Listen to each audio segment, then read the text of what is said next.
वास्ता है, न पाकिस्तान की लॉ एनफोर्समेंट एजेंसीज का वास्ता है, न पाकिस्तानी इदारों का वास्ता है। हमारा कोई ताल्लुक नहीं, हम कोई साजिश नहीं करते। साजिश तो हमारे साथ होती है। हमारे दो तो प्राइम मिनिस्टर कत्ल हुए, हमारे साथ जो हमारे मुल्क के अंदर मासूम लोग बम ब्लास्ट करके मारे जाते हैं, हमारे अंदर बिल्कुल साजिशें सही, होती हैं। हम साजिशें भाई नहीं करते, हमारे साथ साजिशें होती हैं। मुझे बिल्कुल सही लगता बात। है ये जो सीमा सचिन है ये इंटरनेशनल साजिश है, पाकिस्तान को बदनाम करने के लिए और इंडिया में कुछ बड़ा कोई नुकसान कराने के लिए। वो अब ये सवाल होता है कि ये नुकसान कौन करवाएगा। देखिए, ये वो करवाएंगे जो पाकिस्तान के भी दुश्मन है, जो हिंदुस्तान के भी दुश्मन है। अब दुश्मन है, बिल्कुल सही। ये जो पॉइंट है, ये इंडियन इन्फोर्समेंट एजेंसीज और इंडिया की सरकार, इंडिया की रियासत, खासकर उत्तर प्रदेश का जो सीएम है, जो योगी आदित्यनाथ, वो जरूर इसको सुने। भाई मेरे योगी साहब, आदित्यनाथ साहब, सीमा सचिन जो है ये हिंदुस्तान के लिए साजिश है, ये उत्तर प्रदेश के लिए साजिश है, इसका कोई इंटरनेशनली मकासद है। और इस मकासद में जो इसका जो फैसिलिटेटर है, वो मुझे लगता है आपका जो ये वकील साहब है, एपी सिंह साहब, ये फैसिलिटेटर है। मैं यकीन से कहता बिल्कुल, मैं एपी सिंह मुझे साहब की तरफ ही आ रहा था। देखें, जी जी, माफ कीजिएगा जज तमीम, कोई बात नहीं, कोई बात मुझे नहीं, जी जी, लगता है बिल्कुल। कि मुझे लगता है कि ये जो एपी सिंह साहब है, ये इसका फैसिलिटेटर है। क्योंकि सीमा सचिन के पास इतना ना पैसा था, सीमा सचिन के पास ना इतनी टेक्निकल सहूलियात थी। ये सीमा सॉरी, मैं सीमा सचिन तो नहीं कहूंगा, I am really very sorry, Seema Haider के पास ना इतना पैसा था, न सीमा हैदर के पास इतनी सहूलियात थी, न सीमा हैदर के पास ऐसा कोई मामला थे, न जानकारी थी कि वो एक मुल्क से दूसरे मुल्क से तीसरे मुल्क ट्रेवल कर सके। ये सारा मामला प्री प्लान था, इनको पूरा मैप दिया गया था। और इसकी सारी जो जितनी भी इसकी फैसिलिटेशन है, ये एपी सिंह साहब है, ये इंडिया का जो वकील है, ये एपी सिंह साहब इतना पर्सनल इस केस में हो रहे हैं। तो मेरा जो है ये यकीनन मैं कहता हूँ इसका फैसिलिटेटर ये एपी सिंह साहब है। एपी सिंह साहब को इंडिया की जो इन्फोर्समेंट एजेंसीज है उससे पूछताछ करनी चाहिए, इनकी ईमेल्स जो ली जाए, इनका जो सेल फोन लिया जाए, इनके जो सारे मामला हैं, इनके कॉन्टेक्ट को रिकवर किया जाए कि ये क्या मामला है, इस केस में क्यों पर्सनल हुआ जा रहा है। देखिए, मैं भी वकील हूँ, मैं सुप्रीम कोर्ट का वकील हूँ, गुज़िश्ता में 16 सालों से मैं वकुला को, जजों को पढ़ा रहा हूँ।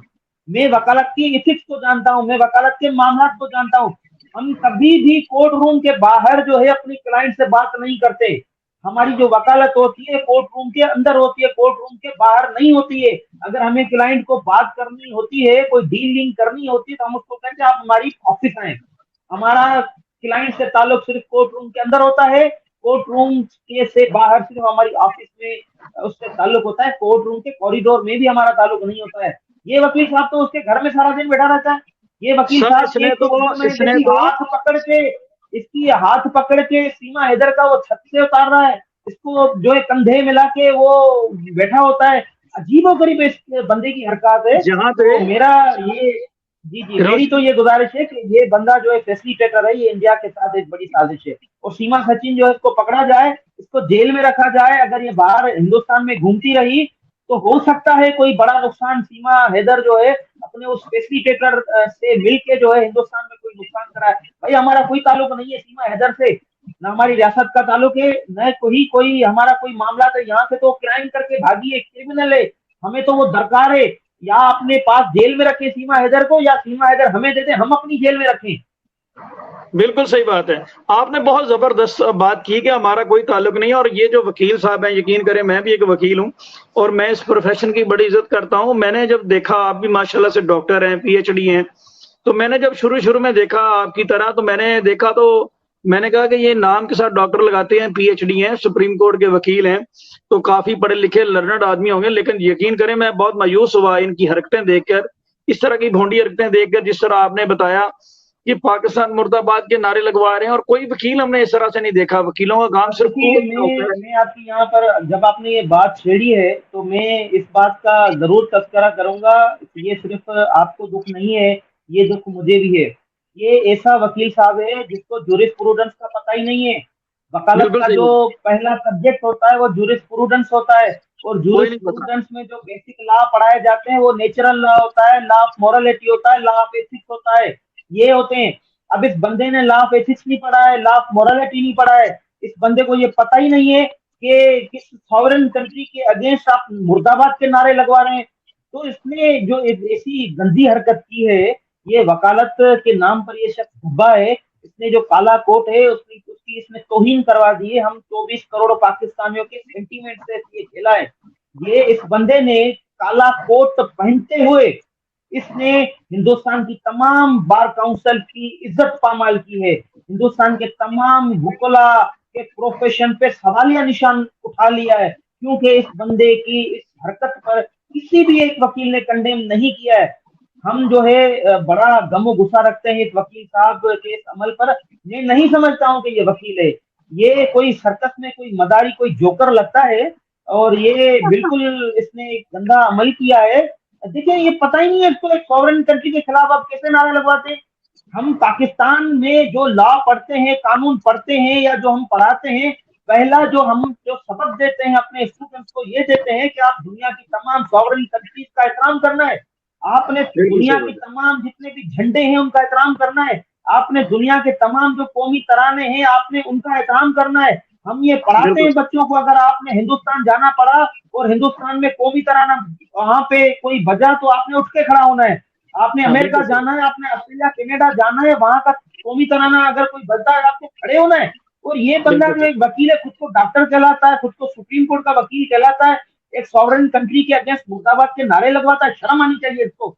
मैं ये डिमांड करता हूँ इंडियन जो जितनी भी बार काउंसिल्स हैं, इंडिया के तमाम जितने भी सीनियर वकला हैं, कि आप इस वकील के जिस अमल पर आप जो कंडेम करें। यकीनन बिल्कुल सही मैं बात। समझता हूँ कि इंडिया में तमाम काबिल वकील हैं, सब वकील ऐसे नहीं होंगे। हिंदुस्तान के तमाम काबिल वकील हैं, मैं तमाम वकला की इज्जत करता हूँ, मैं तमाम बार काउंसिल की इज्जत करता हूँ, लेकिन इस शख्स के अमल पर जो है हमें शदीद गमो गुस्सा हम रखते हैं। 24 करोड़ आवाम की जो सेंटीमेंट वो मुतासर हुए हैं।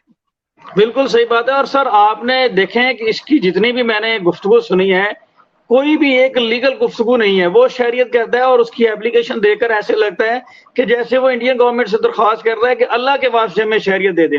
और भाई शरीयत के लिए कोई कानून होता है, कोई तरीकाकार होता है, किसी एक कानून का हवाला नहीं दिया गया। और इस घिनौने अमल को, इस गैर इंसानी अमल को वो एक हीर रांझा और श्री फराज की स्टोरी बनाकर पेश कर रहा है। बस अल्लाह ही हाफिज है इस शख्स का। और इस पे भी आप देखें कि मैंने भी फिर सिटीजनशिप एक्ट को थोड़ा देखा, उसके मुताबिक भी 3 से 4 जैसे आप जानते हैं ग्राउंड है शहरियत के, उसमें किसी सूरत ही नहीं बनती जो एक आम तौर पे तो जब कोई शख्स गैर कानूनी तौर पर भारत में दाखिल होता है या किसी भी मुल्क में दाखिल होता है तो उसके ऊपर नॉन बेलेबल ऑफेंस लगते हैं और वो जेल में जाता है। और बहुत सारे लोग इस तरह से जेलों में है, हिंदुस्तान की जेलों में है। लेकिन ये शख्स समय से बालादार है कि इसने उसे चने के झाड़ पर चढ़ाया हुआ है और उसे एक नमूना बना के पेश कर रहा है, जबकि इसके पीछे कोई लीगल वो कोई लॉजिक मौजूद नहीं है। और मुझे नहीं समझ आ रही कि ये किस तरह से पूरे भारतीय मीडिया को भी बेवकूफ बनाया हुआ है और सारा इस पे। बहरहाल सर इसमें मेरा आपसे अगला सवाल ये है कि इस केस में माशाल्लाह से आपने बेड़ा उठाया, तो अब इस केस में आप किस हद तक जाएंगे? इस केस में आप को डेफिनेटली ये एक बहुत बड़ा केस है, इसमें रिस्क भी होगा। आप अगर वहां पे जाते हैं तो बीजेपी गवर्नमेंट और दीगर लोग मुख्तलिफ, मैं यहाँ पे नाम नहीं लेना चाहता, आपको मुश्किलात भी होंगी। तो आप इस केस में किस हद तक जाएंगे? आप कहीं पीछे तो नहीं हट जाएंगे इस केस से? देखिए, ये जो केस है ये मेरे लिए चैलेंज है, ये तमाम बिल्कुल सही। वकला के लिए चैलेंज है, ये तमाम बिल्कुल सही। पाकिस्तानियों के लिए ये केस चैलेंज है। ये केस जो है इस पे मैं आखिरत तक जाऊंगा। इस केस में अगर मेरी जान भी चली जाए तो भी लब्बैक, मैं इस केस से पीछे नहीं हटूंगा। बिल्कुल सही। आपको पता है, आप खुद वकील हैं, कोई नॉर्मल केस हो या कोई भी केस हो, हम केस के पीछे नहीं हटते हैं। बहुत सारे बिल्कुल हमारे सही। वकला इन केसेस की वजह से अपनी शहादत दे चुके हैं। शहादत जो है इन केसेस की वजह से हम वकला की सुन्नत है, बिल्कुल सही और बात है। इन केसेस की वजह से हमारे हजारों वकला शहीद हो चुके हैं। तो केसेस में जान देने का कोई डर नहीं होता है, और हम वकला, आपको पता है, हम नहीं डरते हैं। हम वकला डरते नहीं, हम वकला डराते हैं। हम वकला जो है लोगों के दिलों में जो डर होता है उनको निकालते हैं। सवाल ही नहीं बिल्कुल पैदा सही। होता है कि रोशन अली अजीम कोई डरे, डर की बात नहीं है। हम बिल्कुल भी नहीं डरते, और नहीं मुझे कोई खतरा है, नहीं मुझे कोई इंडियन जो है कोई रिलीजियस पार्टी से कोई खतरा है, मुझे कोई नहीं है। सबसे पहले तो मुझे पाकिस्तान में जो केसेस हैं उसको प्रोसीड करना है अकॉर्डिंग टू लॉ, जो मेरा कॉन्स्टिट्यूशन कहता है, जो मेरा जो पब्लिक लॉ और प्राइवेट लॉ मुझे इजाजत देता है, मुझे उस हवाले से मुझे केस प्रोसीड करना है। सब्सिक्वेंटली जो है, अगर मुझे जरूरत पेश आती है तो मैं इंडिया जाऊंगा गुलाम हैदर को साथ लेके, और इंडिया में जाके मैं केसेस दाखिल करूंगा। मुझे इंडियन जो जुडिशरी है उस पर पूरा यकीन है, इंडियन जो वकला है उन पर मुझे पूरा यकीन है, इंडियन जो बार काउंसिल्स हैं उन पर मुझे पूरा यकीन है। वहां पर जुडिशरी इंडिपेंडेंट है, वहाँ के जजेस जो हैं बड़े काबिल जजेस हैं, दुनिया के जितने के काबिल जजेस हैं उनमें इंडिया के जो हाई कोर्ट और सुपीरियर कोर्ट के जजेस हैं उनका नाम आता है।